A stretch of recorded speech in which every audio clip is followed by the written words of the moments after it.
नमस्कार शेतकरी मित्रांनो, स्वागत आहे आमच्या YouTube चॅनल टेक मराठी एक्सपर्टवर। तर शेतकरी मित्रांनो, प्रधानमंत्री पीक विमा योजनेचा पात्र शेतकऱ्यांना त्वरित पीक विमा योजनेचा लाभ द्यावा अशी माहिती गुलाबराव पाटील यांनी दिलेले। काय अपडेट जाणून घेऊया या व्हिडिओमध्ये। त्या अगोदर जर तुम्ही या चॅनलवर नवीन असाल, चॅनलला सबस्क्राइब करा, साइडच्या नोटिफिकेशन बेलला प्रेस करा। तर चला व्हिडिओ स्टार्ट करूया। तर शेतकरी मित्रांनो, जळगाव जिल्ह्यातील ही बातमी आहे ज्यामध्ये प्रधानमंत्री पीक विमा योजनेअंतर्गत जिल्ह्यातील जे शेतकरी नुकसान भरपाई मिळवण्यासाठी पात्र आहेत अशा पात्र लाभार्थ्यांना नुकसान भरपाईची जी विनाविलंब त्यांच्या खात्यावर रक्कम जी जमा करावी असे निर्देश राज्याचे पाणी पुरवठा व स्वच्छता मंत्री तथा जळगाव जिल्ह्याचे पालकमंत्री गुलाबराव पाटील यांनी सर्व संबंधित विमा कंपनीचे प्रतिनिधी व यंत्रणांना दिलेली आहे। आणि यामध्ये बघितलं तर जिल्ह्यात राबवण्यात येत असलेल्या प्रधानमंत्री पीक विमा योजनेचा आढावा पालकमंत्री श्री पाटील यांनी जिल्हाधिकारी कार्यालयातील सभागृहात घेतला आणि त्या प्रसंगी आमदार अनिल पाटील अप्पर, जिल्हाधिकारी प्रवीण महाजन, निवासी उपजिल्हाधिकारी राहुल पाटील, जिल्हा अधीक्षक कृषी अधिकारी संभाजी ठाकूर, विविध विमा कंपन्यांचे प्रतिनिधी व शेतकरी प्रतिनिधी उपस्थित होते। पालकमंत्री गुलाबराव पाटील यांनी पुढे काय म्हणाले, नैसर्गिक आपत्तीमुळे जिल्ह्यातील शेतकऱ्यांचे मोठ्या प्रमाणात नुकसान झाले आहे आणि या नैसर्गिक जे नुकसान भरपाईची यंत्रणांची अचूक पंचनामे करावेत आणि जिल्ह्यातील कोणीही नुकसानग्रस्त शेतकरी यापासून वंचित राहणार नाही याची सुद्धा यंत्रणांनी दक्षता घ्यावी असेही सांगण्यात आलेले। ज्यामध्ये शेतकऱ्यांना योग्य ती नुकसान भरपाई मिळवण्यासाठी जिल्ह्यात सर्वसमावेशक ठरतील अशा ठिकाणी हवामान मापक केंद्रांची निर्मिती होणे आवश्यक असून त्यासाठी गाव पातळीवर सरपंचांनी गावातील शेतकऱ्यांच्या हितार्थ पुढाकार घेऊन हवामान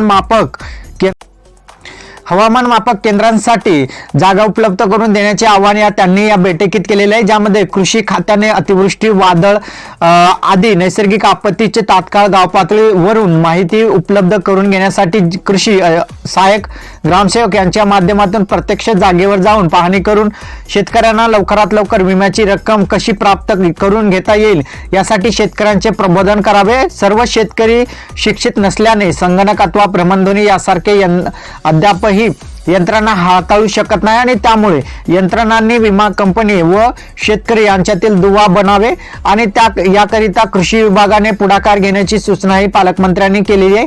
प्रारंभी जिल्हा अधीक्षक कृषी अधिकारी संभाजी ठाकूर यांनी सन 2020 ते आणि 2021 या कृषी हंगामात प्रधानमंत्री पीक विमा योजनेअंतर्गत जिल्ह्यातील शेतकऱ्यांना दिलेला लाभ आणि प्रलंबित लाभ यांची सविस्तर माहिती सादर केलेली आहे आणि कृषी खात्याकडून शेतकऱ्यांना विम्याच्या रक्कम तात्काळ मिळवण्यासाठी केलेल्या प्रयत्नांची ही माहिती त्यांनी या बैठकीत सादर केलेली होती।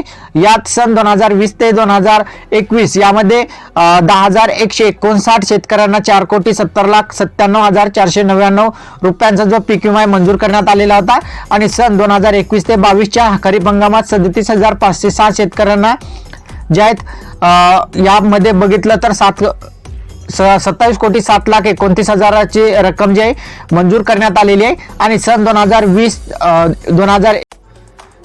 शेतकऱ्यांना 10,62,243 विमा रक्कम मंजूर झाली असून अंबिया बहार अंतर्गत 12,847 शेतकऱ्यांना 28,03,62,346 विमा रक्कम मंजूर झालेली आहे।